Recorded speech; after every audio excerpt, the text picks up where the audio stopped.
All right, guys, Anthony or Subaru Service. We got Andrew, Kevin's truck, Midway. Hey, go nose him up to second bay right here. He's going back to the third. Nose him right here.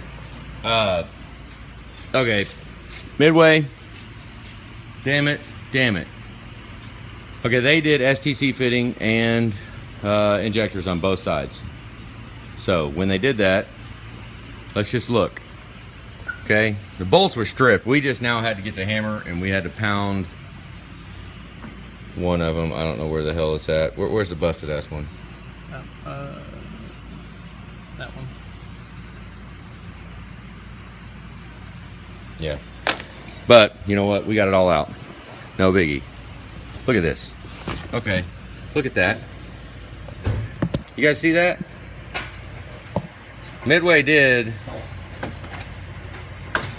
What they did was, I mean, honestly, what I would see is they got in a freaking hurry on the back two bolts, screwed them up, and had to take a grinder and cut the head of the bolt off on both of them, top and bottom. See that? And that. All right, so no note of it on the receipt at all. You know, if the bolts were too tight and they actually physically stripped and they couldn't get them off and they had to cut them, then they should have put a note on and they should have charged the customer for a freaking oil rail or something. I mean, do something. Not just don't put any indication that anything was wrong. Right. They had a freaking grinder. They had a grinder down under the valve cover trying to get it off. Do we got metal in this engine? We got metal from it? I don't know. Maybe they had a shop back there. Maybe they was doing what they could. I don't know. But all I know is what we're seeing right now. So they grinded on it right there. We already had to pound on it. They obviously, when they did grind on it, they did not put new bolts in. I mean, if you have to grind on an oil rail, put new bolts in it. They're cheap. They're cheap. There's 18 bolts on both sides. So what do we got over here? Same thing. One on top or bottom? On top. All right, we got one. Where? That one. Let's look at it.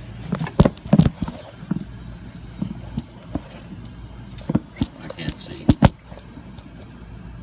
That one. That was good. No, it's not. Oh, is it cut? Yep. Oh, you got a bolt out though? Nope, one more. Huh? One more.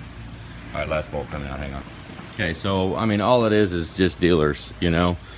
Honestly, I mean, everybody's trying to eat. Let's not bash on them too freaking much. But you know what? If you got to do ghetto ass crap like this, either mark it on the receipt, mark it, do something, make an indication of it, because there's not a chance in hell this customer wouldn't have sprang for new bolts. I mean, I got bolts in stock. I got new bolts in stock just because we see this shit happen. I guess maybe they didn't have them or they just didn't care enough. You know, if you're going to do this crap, Jesus. I mean, it's just freaking annoying. So we're yanking this down. This is the one we did air test yesterday. They did a STC fitting. We're right now, what I'm checking is, I've never had one fail like it, but we are checking this O-ring right here. And I just can't, you can call me cheap. I'd rather pull the oil rails off than spend the $200 some odd for the tool just to pull the bottom half of the standpipe out. That sucks any freaking ways. The tool's a piece of, it's a freaking joke. So, so we're gonna yank the oil rails. It might as well give us a chance to look at stuff anyways, and we're just dissecting what the hell was done to this truck. So, you know, the oil rails cut so far. These O-ring, I was checking this O-ring because we're potentially looking at a branch tube or a botched STC fitting job, which we're going to find out here pretty soon. We're yanking the intake, yanking the turbo, yanking the pump cover, and physically going to air test it with the pump cover off, and we're going to see if it's a branch tube. But before we did that, I wanted to go ahead and yank the oil rails off and double check, because it would have been nice if it would be an O-ring down here, which I've never had one fail at the bottom right here. I've never had it fail, but if it is right here, then we was like, well, we could, you know, let's double check this, because if we go in and it's a branch tube, it's engine out.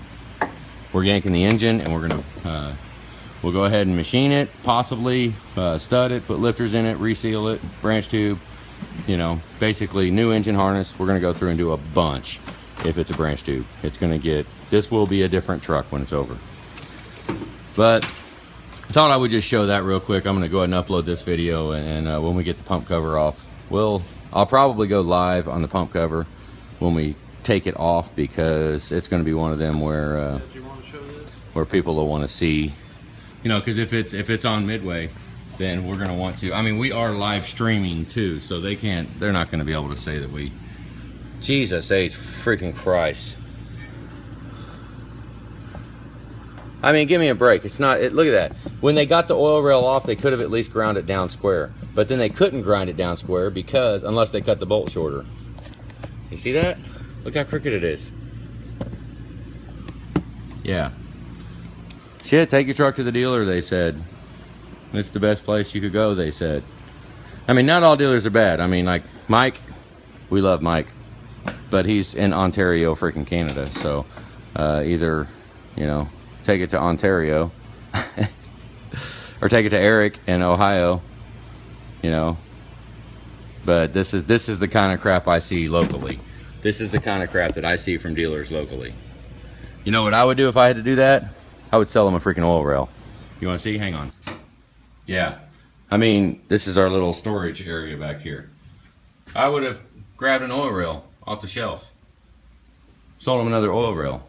I mean, but that's just me. You know, I just, you know, I mean, can't put some ghetto ass stuff back. I mean, I would like to think that when we get done with the job, if I get freaking killed in a crash or something and somebody else takes that engine apart, they're going to look at that and they're going to say, hell yeah, and be happy. I want anything that we do to be dissected, taken apart, and reverse analyzed, and they could, you know, and not, I don't know, yeah. But shit like this, you can't have it. You can't have stuff like that. You're out of your freaking mind.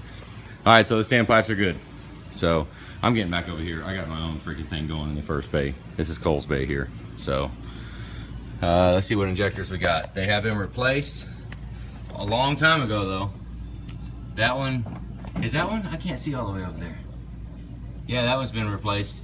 All right, number 7 was replaced long before 1, 3, and 5. That's a replaced injector, but it's been replaced a long time ago. That is not, by no means, I mean, that's really not under warranty. Or if it is, you need to change your freaking oil more. We need to change the oil more, because how stained that white wire is and how stained the wire loom is, that says extended oil change intervals. Looks like number 6 and number 8 don't look too old. Number 4 and number 8 don't look too old.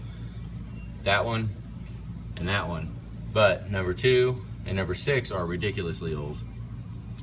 So none of them are new, but 6 and 8 do not look too bad. So just figured I'd show what we got. We're gonna put the oil rails back on now that we know the standpipes are good.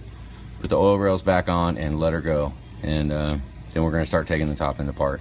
I just wanted to double check, because if for some reason it was a once in a lifetime bottom standpipe issue, I already told you guys last night when who was here, I said if it is a bottom standpipe issue, we'll go buy lottery tickets because they're gonna win. So but it wasn't, it's not, but we're checking. We're gonna try to check everything, but we're done now. Now it's put the oil rail, honestly, put the oil rails back on so that we can seal up the high pressure oil system. We can leave the valve covers off and yank the intake, yank the turbo, and yank the pump cover, and let's find out if it's a branch tube or STC fitting. So, all right guys, that's it. Have a good day.